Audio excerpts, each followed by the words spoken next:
Are we online? If by chance you are dreaming right now, wake up! Welcome to Horror Nights!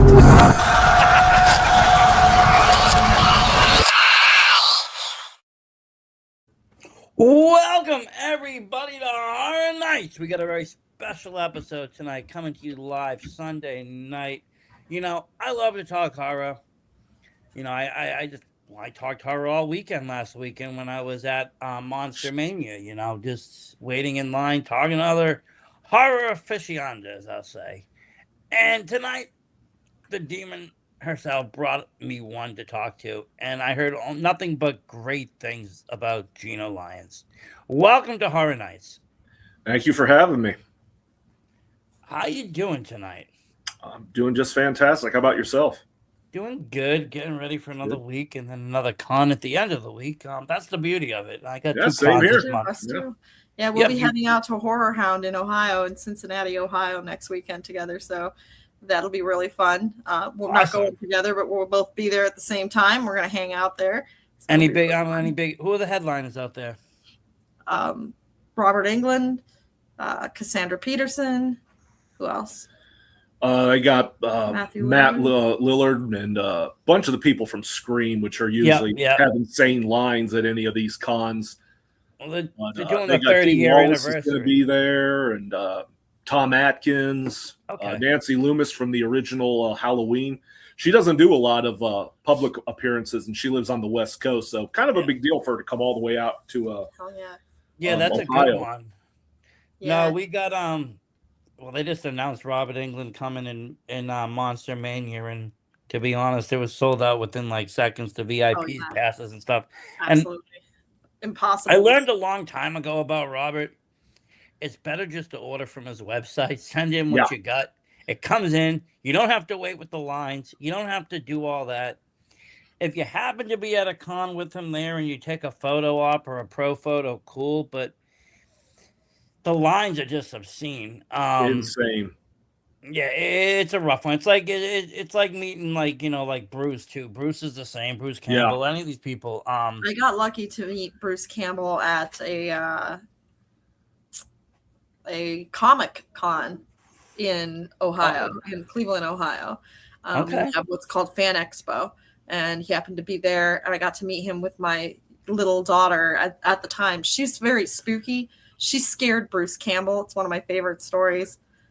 We get in line, we get there. She's got her face painted to look like it's half ripped off. Most little girls want rainbows and kitty cats. She wants her face painted like it's half ripped off. So already we're setting the stage for how weird my kid is. Yes. And he's talking to her about how he can help her find the other half of her face. You know, he's Bruce Campbell. He's really good at this if she hasn't heard. She just stares at him. She doesn't speak a word. She doesn't smile. She just stares at him. And he goes, "Can she talk?" And I'm like, "Yeah." And he's like, "She chooses not." Ooh, the kid's giving me the heebie-jeebies. No, she can't talk. She uses her mind. And then we go to walk away, and she's like, "Bye, Bruce." You know, like, yeah, she wouldn't crack a smile on nothing for him. She gave him the heebie-jeebies. I was like, "That's impressive." Giving Bruce Campbell the heebie-jeebies at like 7. Yeah. That you know you're gonna have a career in horror if that's the case. No, I mean, like I said, I'm going to Creature Feature out in Gettysburg, Pennsylvania, and it's a smaller convention.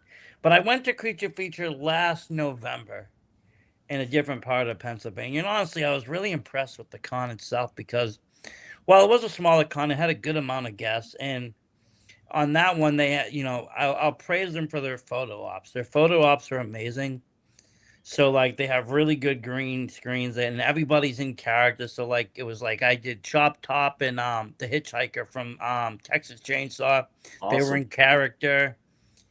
I did Clint Howard from Ice Cream Man, and it was awesome. They brought in a real ice cream truck outside and had them all dressed up. And so, I was really impressed with this, so I decided to go back to this one. And we got some good people. I'm excited to meet some rarities. I'm not gonna know their names because I'm really bad with actresses and actors' names, but I know characters. You got the lead from the Japanese film Audition gonna be there. Oh, nice. which I'm looking forward to. That's kind of rare. You got all of the Trauma team basically going to be there, including Nice. Lloyd. Speaking of Halloween rarities, you got the what's his name there that played the little boy in '78. Yeah. Okay. So he's gonna be there, which I think will be fun. And then one of my personal favorite actors. I've just liked him over the years, from Reanimator all the way up into his, this movie Stream. He's gonna be there as well, and his photo op is awesome. They're already like doing this thing where they have the table removed so you can stick your head in there, like the guy from Reanimator. All right. Nice. Very cool. I have to get a couple of my NECA figures signed anyway, so I'm just like, okay, we'll go and do it again. I met him last year at another con, and they did a different photo op. I met him and Barbara Crampton. Barbara's great. Yeah, she was good, and they did the whole they did the needles to my neck and stuff. Nice. But this one, like I said, I like the little cons just because you can get in there, and the lines you can move pretty fast. And you can go enjoy the vendors, because as much as I like all the guests and stuff, I love going through the vendors, looking at I love VHS, that. That's my favorite part is the videos. Is the vendors. I love looking at all the little niche things they make. The dead animal things, the oddities, prosthetics that people make and that you can just buy, all of the really cool art, just everything there in a con is just amazing. It is a little slice of heaven. The smaller cons are definitely in my opinion, you have a lot more fun. You can take everything in. It's not so overwhelming with so many people. You can go meet everyone. And then, Joe, check out all the vendors. Get yourself some physical media, rare posters, action figures, just like Zool said, obscure type of stuff. Yes. Oh, yeah, I go after those NECA Classics ones. I eyed it, but I'll probably get it the next one. But they had the Reagan one where she's crawling down the stairs. Got that one. That's a great figure. Yeah. I need to get that one. I actually just recently got and it's in pretty good shape. I'm gonna grab it actually. One of my favorites. I like the more rarer figures. Versace's got toys too. You gotta have toys. You'd have to take the whole laptop to your toy room. But I was able to get this Michael figure from the Cult Classic. Oh, that's awesome. Very cool. And he's actually harder to find than David. You can get David for fairly cheap. You can get the David in the series for fairly cheap, but the Michael one was kind of harder in that series. And then I was supposed to meet him. He was supposed to come to a con last year, and then he canceled out. Hoping he comes to one of the ones this year, just because, like I said, I like to get the figure signed. I met him a couple years back at Steel City Con. And real awesome dude. We ended up talking about Joe Bob Briggs because I was wearing a Last Drive-In shirt, and he was a big fan of Joe Bob. Needed to know Joe Bob was still doing the thing.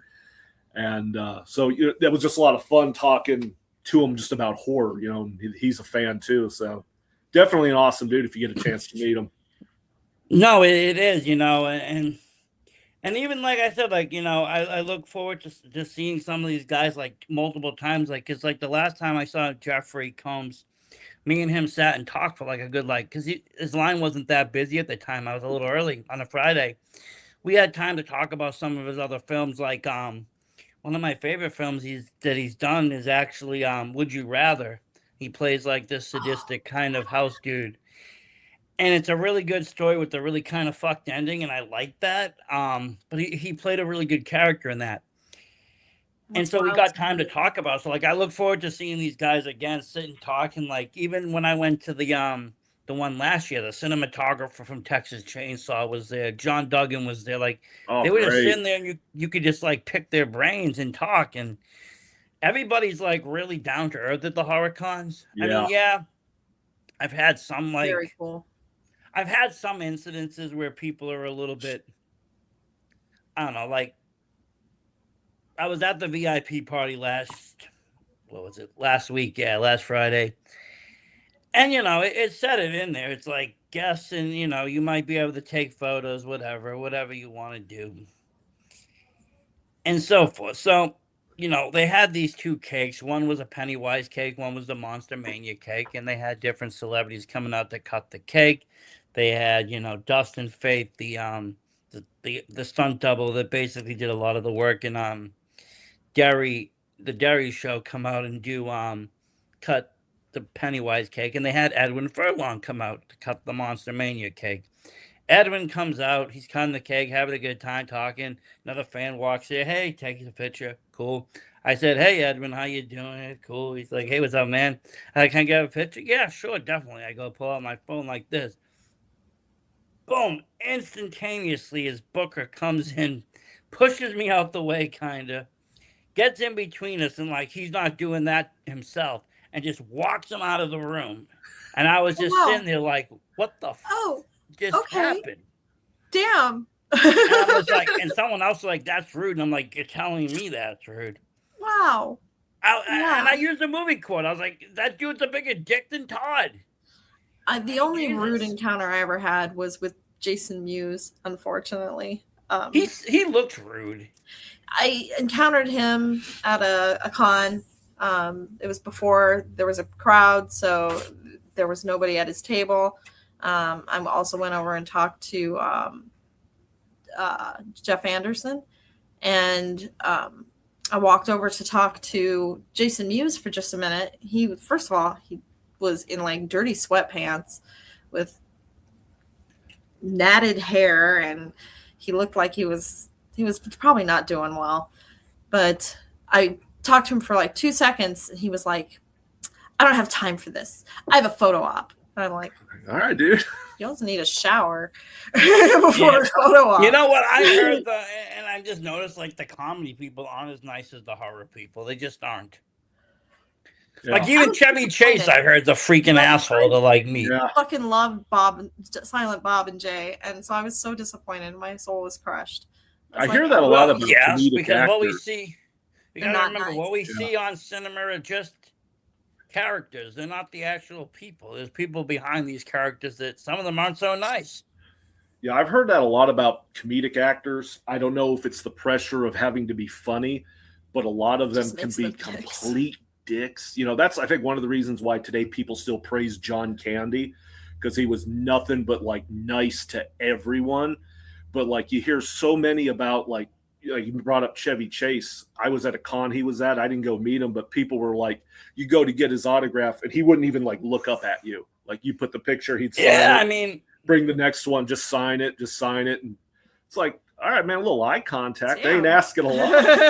But I mean, I was even at a con with like John Cusack, and I mean, he wasn't the rudest, but he wasn't the nicest either. Going for 100 an auto, 100 for a photo, and he was just quickly pushing people aside. It's like, Yeah, but for the most part, the people in the horror community, when you meet them, the guests, most of them are happy to be there, especially the 80s stars. I love meeting like the Return of the Living Dead people. Oh yeah, Living Dead people are great. I got to do a cast photo op with them in Scarefest last October. Yep. Like Miguel Nunez came out to see me before and shook hands. Hey, thanks for coming to get the photo op. I appreciate it. And Doug Bradley, Pinhead, same thing. I got. He came up to make sure he shook my hand and thanked me. Tom Atkins, same thing. World class great too. Real gentleman. I met Tom and I did a photo op with him too. I did a Halloween 3 photo op, but I got to meet him earlier to have him sign my figures off, and he sat there and talked to me for a minute. Another gem. I didn't get the photo op, but I got everybody to sign a poster, but getting the Return of the Living Dead. I ended up doing the photo op for the Derry kids, though. It was a little expensive, I have to say, but I figured I'll probably never see all the kids from Derry again. And I honestly get them all in one place like that. Yeah, and for being a spinoff show, I thought it was really well done. A lot of horror don't translate well to a show or spinoff Stephen series. King translates beautifully to shows because just as we were talking earlier tonight, he doesn't know how to end a story. So it works well for a TV series. His stuff probably works better for a series than it does a movie. Well, most of his stuff, I hate to say it, for Stephen King, I think most of his movies that he made into movies became more about the actors and less about the story. Like The Shining, it's more about Jack Nicholson than any Shining. Yeah. Nobody talking about The Shining, that. everybody's like, quoting Jack. Here's Johnny. Yeah, you see the acts through the door get done in movies all the time.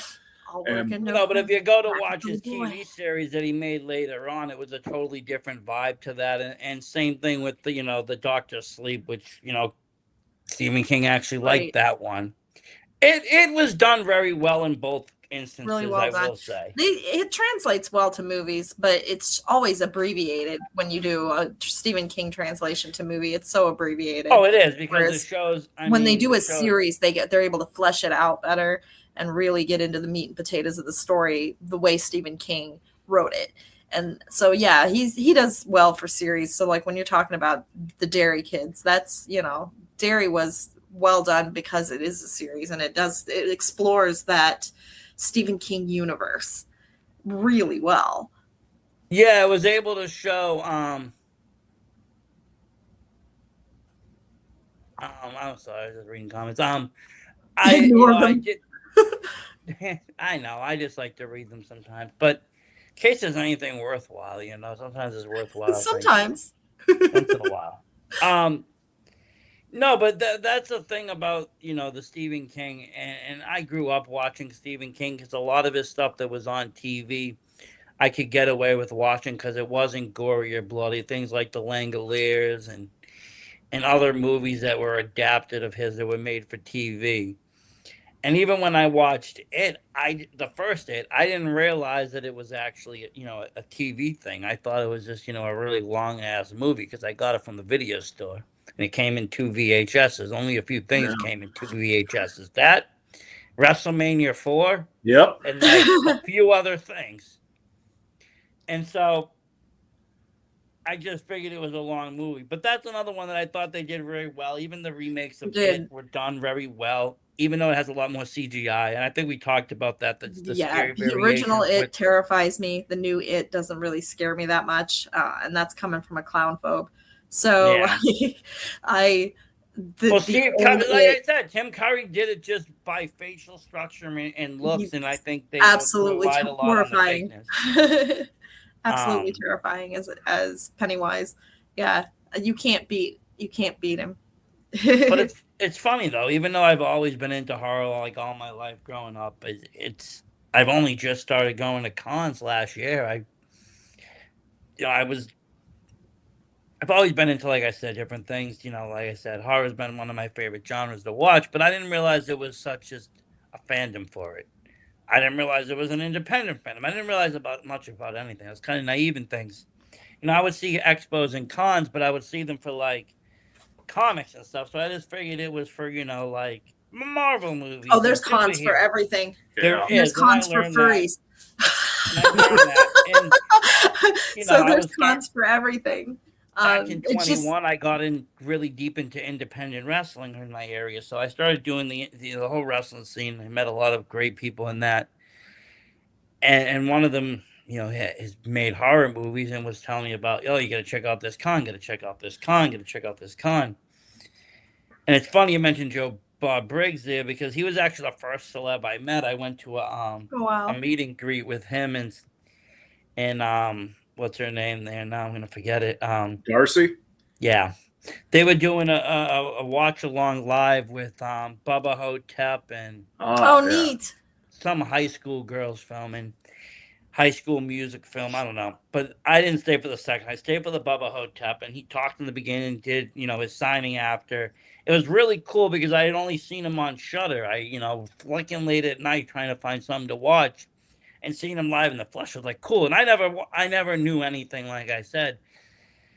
Being so wrapped into wrestling, I kind of just delved into that. So I kind of shut everything else off for like 8 years.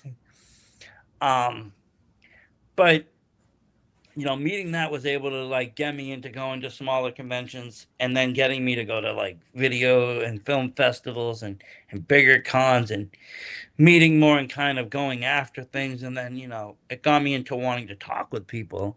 So then, well, how do I talk to people? I can't just sometimes go after big stars. So I had to, I kind of had to fish around. I went after a few of the Jasons that, played Jason, and we tried to make our schedules work, and it didn't yet. One of these days it will. And Warrington Gillette there, they played in 2. One of these days you'll be on my show. But, I kind of fished around, and I realized I was kind of small. So I went to the underground market. I reached out to Fred Vogel, who did August Underground, and I actually was like, hey, I saw your films. I actually thought they were really interesting, and I invited him on my show. He wanted me to watch his new flick, which was The Final Interview, which was totally done different, something totally new. So I watched that, really into it, and then he came on and talked, and then from there I just started looking for independent filmmakers, people in the horror world. I got to talk to the guy that directed Baskin from Turkey, a few other notable names, but I like a lot of different kinds of films. I'm like, and you might be the same if you watch a lot of horror, like this, the normal slasher kind of doesn't do it anymore, or the normal kind of just average horror. Sometimes you kind of look for something either more extreme or a little bit more art house or a little bit more different. So what is your favorite kind of horror movie, Gino? My favorite kind of horror movie. Well, I grew up in the 80s. So I love the 80s genre of horror, Friday the 13th, Nightmare on Elm Street, Halloween, stuff like that. So you got your classics there, and I think that's a great base. Nothing wrong with that. I mean, those are my go-tos. I'll go and watch them, but they're not necessarily what's going to keep me up at night or scare me. I was going to say, I know Gino watches indie films. What is one of your favorite indie films? One of your favorite indie horror? Well, it's not indie anymore, but I remember being on the GoFundMe page to get it made, and that was the original Terrifier. Oh, yeah. Before that was even anything. And I remember You helped with that. I donated. I got a Blu-ray. I still have that Blu-ray. And it was just all they really had on there was a picture of this clown. And I don't want to spoil it for anyone who hasn't seen it, but doing a pretty popular kill that everyone knows from that. And I'm like, okay, this looks interesting. And I ended up getting the Blu-ray, and it was like, I had even forgotten about it. It seemed like it was a long time, and then it showed up, and I was like, "Oh wow, I hadn't seen anything like this." So it was probably Terrifier. I think that it became like the mainstream thing that it is now. Like you go into Spirit Halloween, and you got Art the Clown costumes for 6-year-olds. 6-year-olds. No, they do, and they got them in Fortnite. He's all over the place. And the thing is though, I think it regenerated that genre, even though he's like supernatural and so forth. It regenerated that genre for a new people. Like for us, maybe it was Michael Myers, Jason, and Freddy. But usually for today's generation, saw it's like Art the Clown or Pennywise. Even it's something new, but it regenerated, got people back into the practical effects idea. Yeah, so a lot of stuff was getting CGI'd, and all of a sudden, we had Damon Leone come in with beautiful FX. Very. And then Michael Levy and Fuzz and the Lens hopped on 2 and 3 to produce, and that even went further with it. And then they put out their film Stream, which was great, I thought. I'm a big fan of that whole franchise just because they did kind of start with the lowest they could start and make it to the top without Hollywood's help. They had to go everywhere else. Nobody would touch the third film. Yeah, and it's amazing. Like when you go back and look at a lot of like the franchises, like, Friday the 13th started, as I recall, Sean Cunningham taking an ad, and I think it was Variety with just a full page that said Friday the 13th, the scariest movie ever made. And he had no script, no money, nothing. It's like, this is the scariest movie we ever made. And that's all I can tell you because that's all I have. Because that's all I know. And then they end up funding the movie, and of course it became huge. I believe Halloween was independent. Halloween was an independent film. And that now it's this huge franchise. So many of these films, Texas Chainsaw Massacre, I think they had like $150,000, I think is something like that, to film that. All those movies were very low budget because, well, I mean, let's face it, at the time, horror wasn't a big seller. People didn't bring out the family to watch horror in droves. No. It was always low-brow type stuff. Horror made their money on VHS and aftermarket and stuff. People wanted to watch it. Never was released. Their own home. Well, a lot of these movies, even they weren't allowed, or the kids weren't allowed. There's always an issue with the horror film. They're too violent. They're causing violence. It's like video games. There's always something you can blame it on.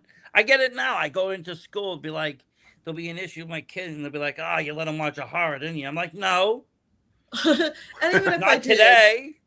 Not today." Did your kid bring a chainsaw to school again? Show and tell. Damn it. But that's the thing. I mean, it's not my fault. The kid. I mean, YouTube is geared towards kids for horror any which way. There's a lot of stuff on YouTube that's made for kids that is made to be scary, whether it's in cartoon form. They've made games. They've done a lot of stuff. Things like Five Nights at Freddy's. Things like that. There's spooky kids out there who need that. That's where we all started. We were kids. We were all kids that were watching horror, and that's where we all started. There's, it's not entirely age inappropriate. There's horror made for children that's definitely what I and this is my rule of thumb, and I could be wrong, but because I've had a talk with my son about, and he's helped me with some film projects. The gore, the killing, the blood, all of this that you see on the screen is fake. Like pro wrestling, because I used to do some pro wrestling too. It's all fake. It's cinematic. It's to look good. And so I don't mind him watching the gore. I don't mind him watching that. I just kind of cut off when it gets to the sexuality, sex stuff, nakedness. Right. He's only 7. But if he sees some gore and shit, and like even things like Hellraiser, I'm just like, okay, that's fine, because it's all fantasy. It's all fantasy. And it's art at the end of the day. Somebody sat there to create this, because it's not CGI. It's practical effect. There's an art to it. Yeah. Whether you're a Savini fan or whoever, somebody, left their craftsmanship behind in these movies. Oh, yeah, that's a big thing. I can remember as a kid in the original Friday the 13th when Kevin Bacon gets the arrow when he's laying down through his neck. As a kid, I was like, how did they do that? Yeah, it was just mind-blowing to me. I'd go back and rewind it. How did they do that? I remember when I was raising kids, we worked in a haunted house. Gino worked with us at the haunted house briefly at Regal Vineyards, and we would have, because I would make some of the props in the house, so there was even a time where we had intestines strewn across my kitchen table drying. And they were all bloody and wet, and they looked like wet intestines laying across and the kid brings home friends from school and is like, don't mind the intestines on the table. My mom works at a haunted house. It was great last year because I did a whole bunch of I bought a bunch of cheap bones and stuff, and then I bought a whole bunch of different latexes and prosthetic, not prosthetic, but I'm almost like putties, and then I bought a bunch of fake blood and stuff, and I just made a bunch of gory kind of bones and skulls with half skin and tissue. And of course it would dry, but every morning due to the actual dew, it would get wet again. So in the morning when everybody walked to school, everything looked like it was fresh blooded kill. Blood. And then it was great because people would be like, what? My favorite product is a product called PermaBlood because it stays shiny and wet looking. I love using that on everything. I just made a Carrie costume for Horror Hound that I'm excited to wear that has PermaBlood all down the wig and all down the front of the dress, and it looks like it's wet blood that if you touched it, it would be wet and sticky. It's yeah. But it looks some of the kids were going over there and touching, and I could see their fingerprint because it actually rubbed off. But no, I like that. I like seeing what's out there because there's a lot of stuff that's out there that's not. I mean, let's just face it. It's very. When you go to cons, do you ever get dressed up?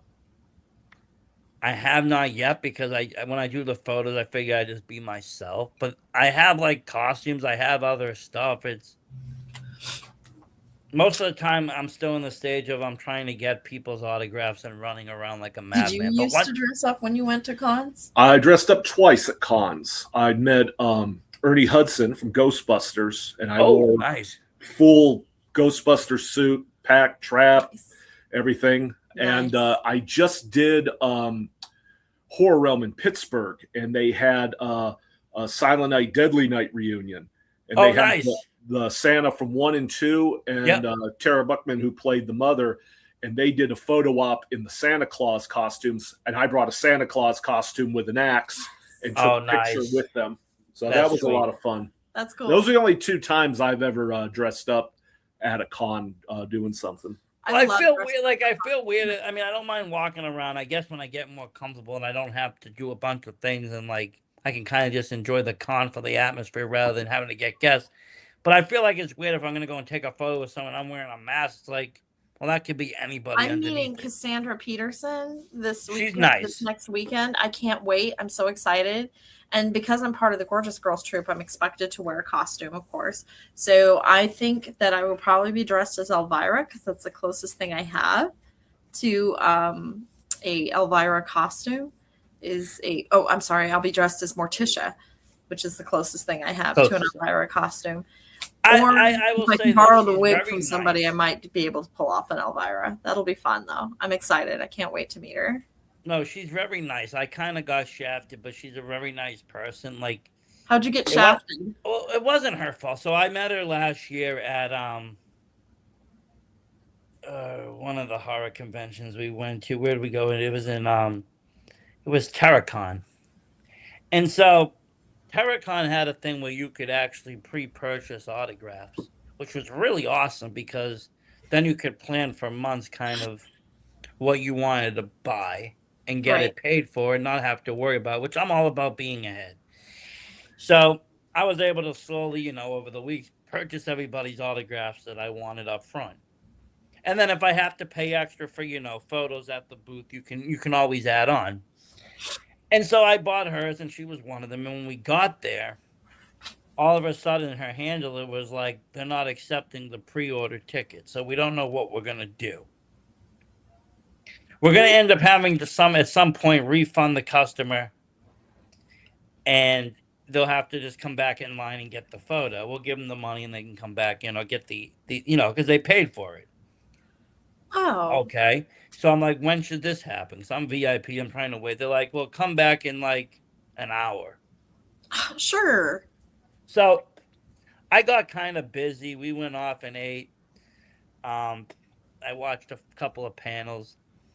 I knew she was there until about, I think it was, I want to say 4 o'clock.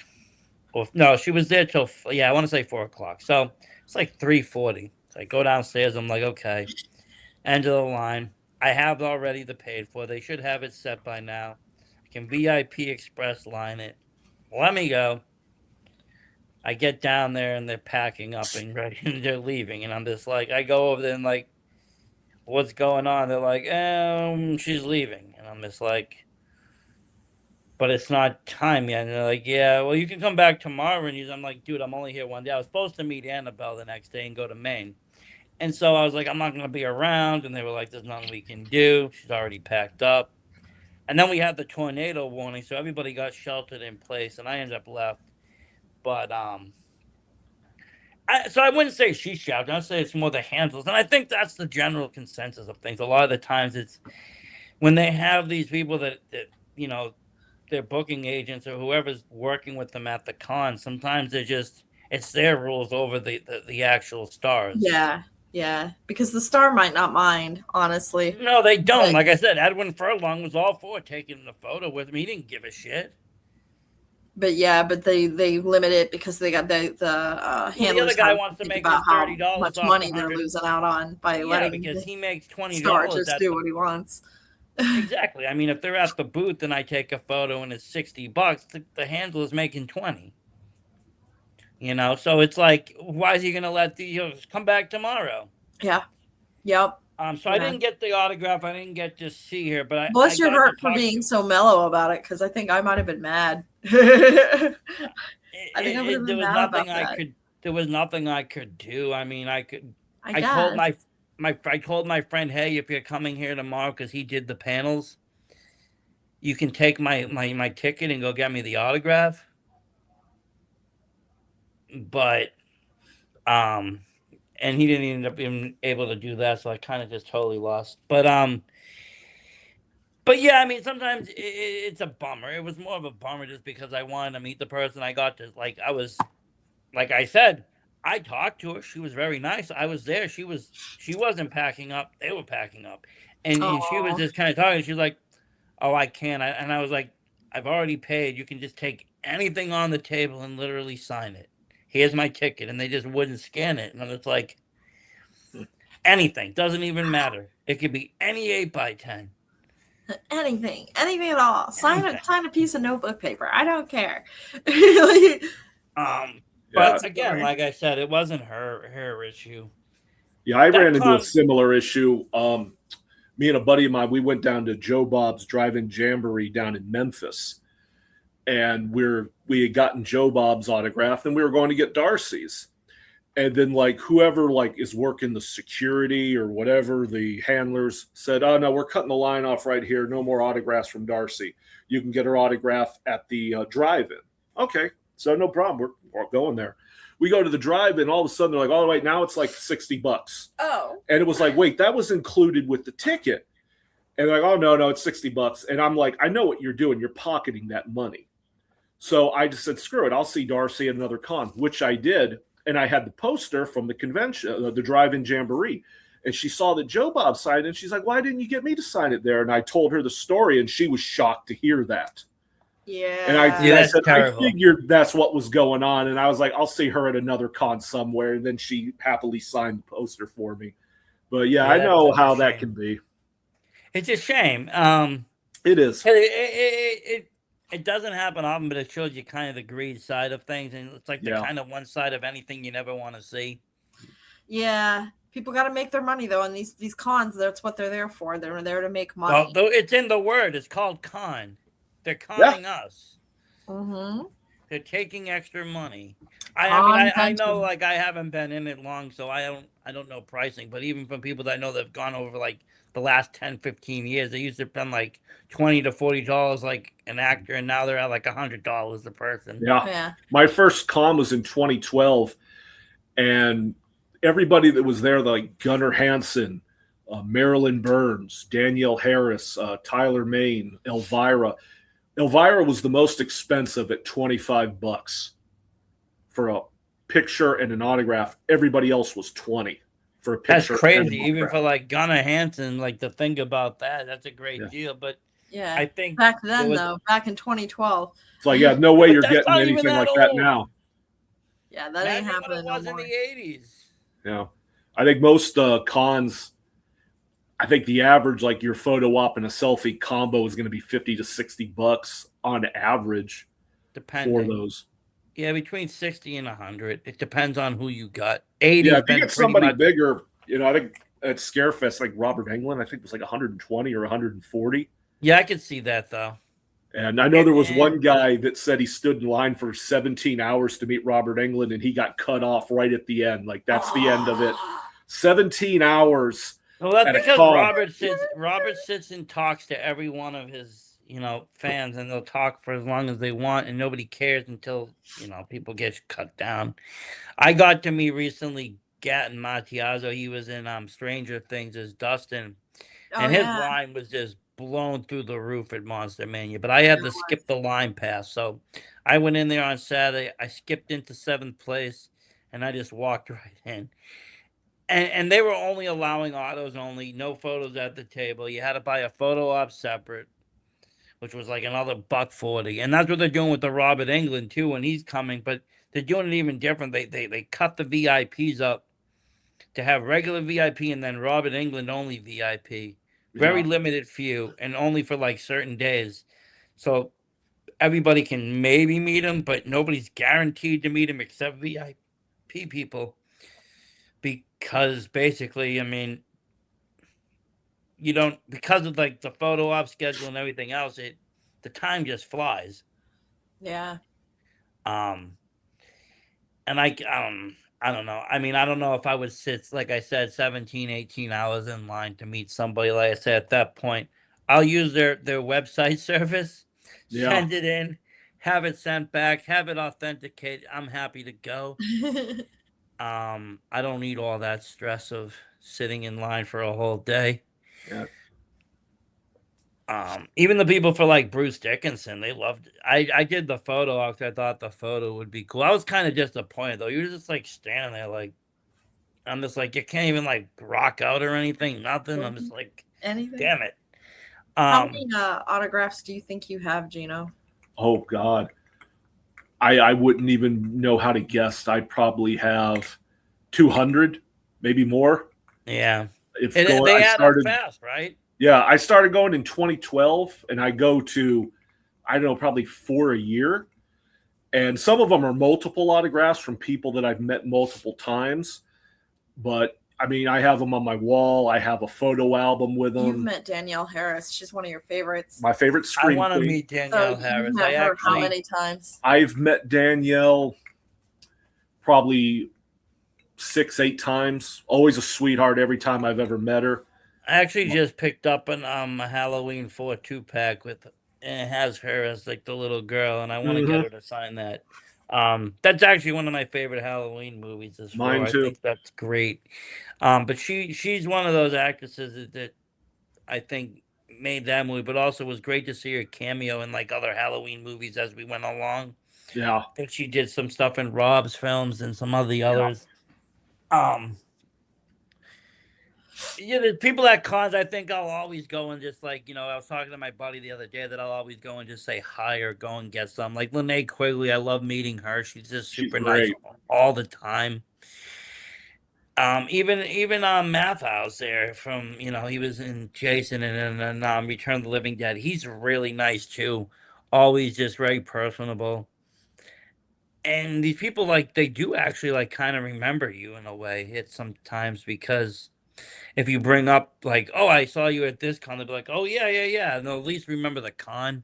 And if you meet them like a bunch of times, they'll start to like kind of remember your face. Yeah.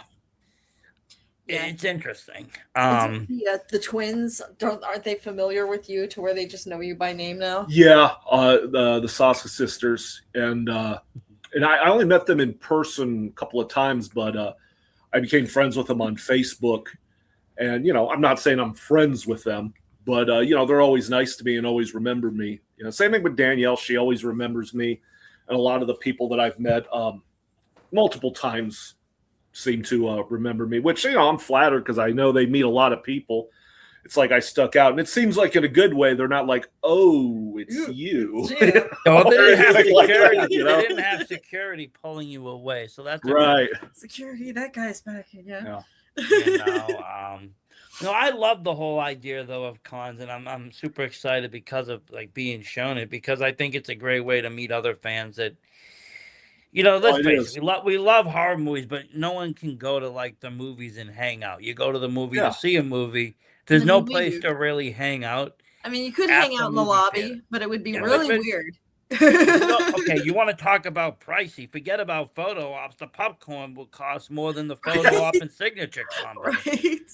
Yeah, it's every time I go to a con, I feel like I always make a new friend. And like meet up on Facebook or something after that. It's like, hey man, it was good meeting you or whatever. And then, do you ever watch any of the films at the cons? I haven't seen many. The one that I remember seeing at a con was the remake of Maniac. Okay. I saw that one at Horror Hound probably, whenever it first came out, 2013, 2014, somewhere around there. They had a screening of that. And the original Maniac's like one of my favorite movies. So I was like, well, let me check out this remake and see what that's like. And I enjoyed the remake quite a bit. But that's I love it. I've watched a movie at a con, because I usually like to go, if I'm not getting an autograph, I like to go check out all the vendors, get more DVDs, Blu-rays, action figures. I'm big into physical media too, and stuff. But I do like to watch some of the films. I like to see the independent, film festival films that they sometimes do, and I also like to do like the live watch-alongs. Like they had a Texas Chainsaw live watch-along with some of the original cast members. Oh, that's great. I saw also Trick or Treat, not the one with Mark. So Mark was at a convention, a Monster Expo, so he came and kind of just popped in and out while the film was going on, talking about being a kid at the time and doing the different scenes, and then he did a question and answer right after the film, which was really cool. And then what else was it that I got to see? Well, last weekend they showed Friday the 13th 2, and they were doing like a midnight screening of like Children of the Corn, because Linda Hamilton was around. I love.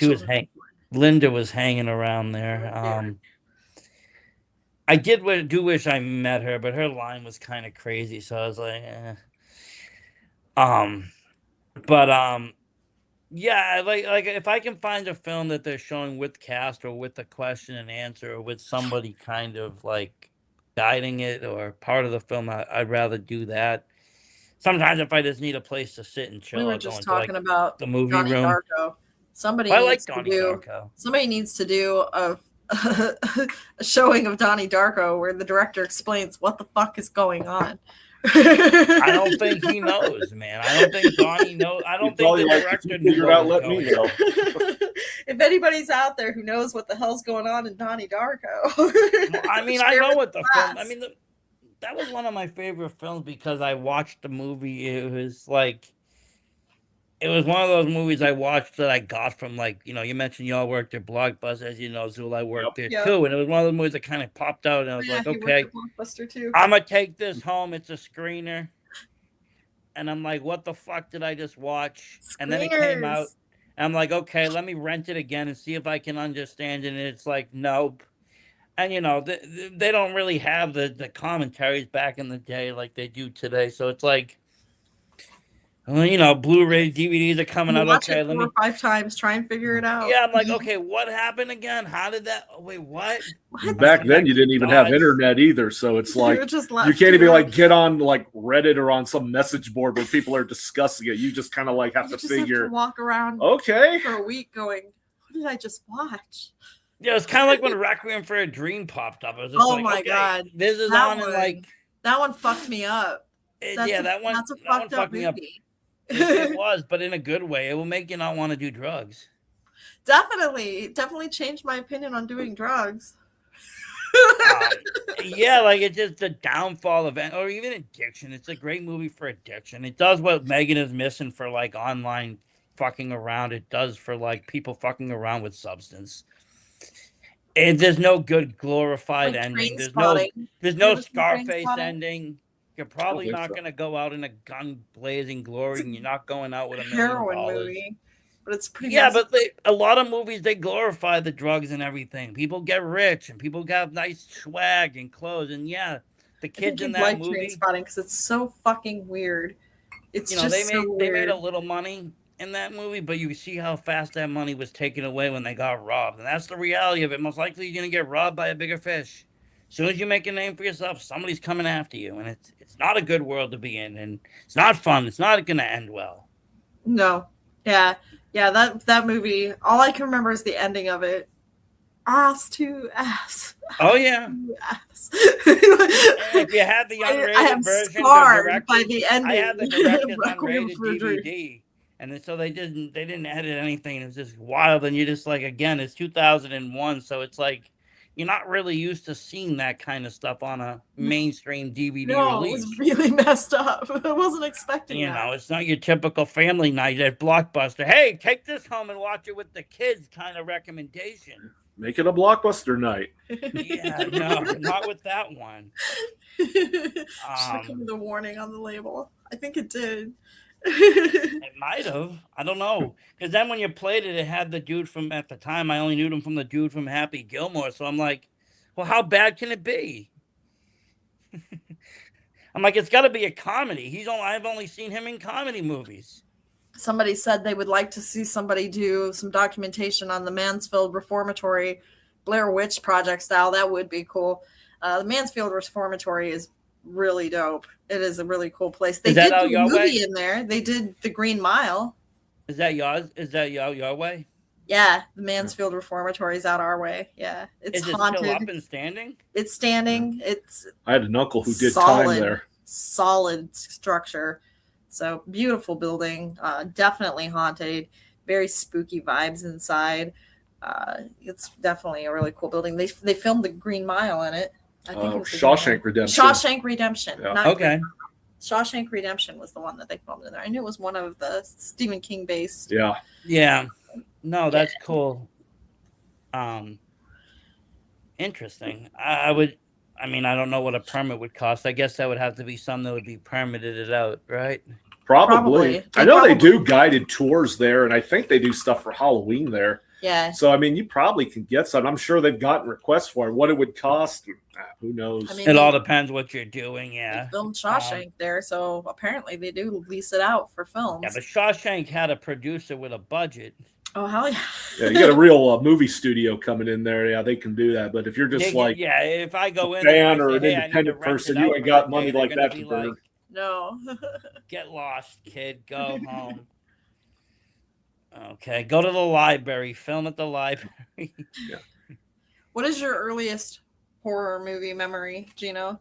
What is the youngest horror movie memory you have? Well, it's kind of a fun story. I was very young. My birthday's in December, and it was on Christmas morning. So I would have just turned 7.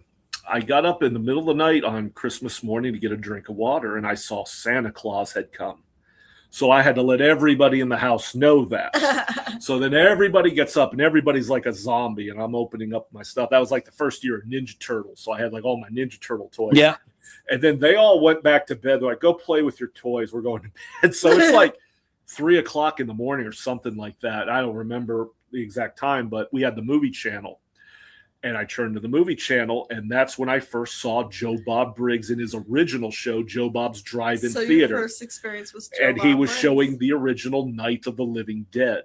Okay. That was like my gateway in. And then he was talking about other movies, and he had mentioned Texas Chainsaw Massacre and all these. And then when I started going to the video store, I started moseying my way towards the horror section.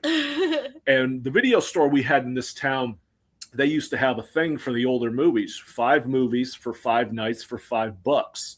Oh, good deal. So I would go to the horror section and get like the most obscene titles or like blood and guts or whatever was on it or whatever I'd heard of. You go for the pictures, man. The pictures are what sold them. It's all I knew. It's like, okay, this looks messed up. I'm taking that one home.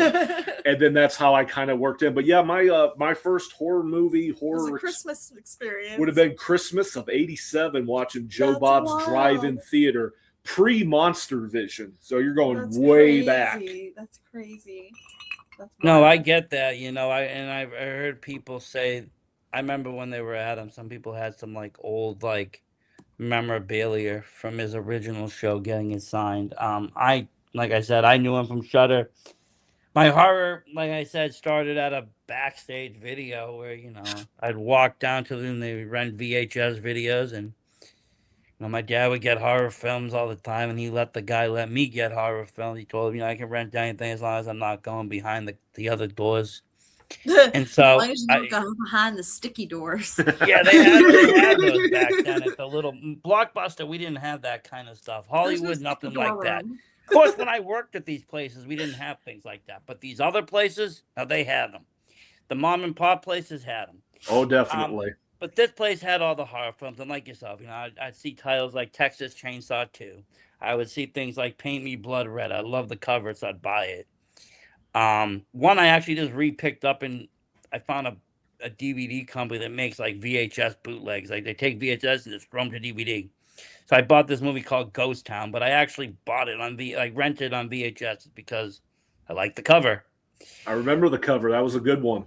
Yeah. And so I would do it by the cover, and I would rent these things and start to see them. And as I got older, I would start to get into the whole, being able to actually, buy them and collect for them, because then now things started to have collector editions and anniversary editions, and new movies were coming out.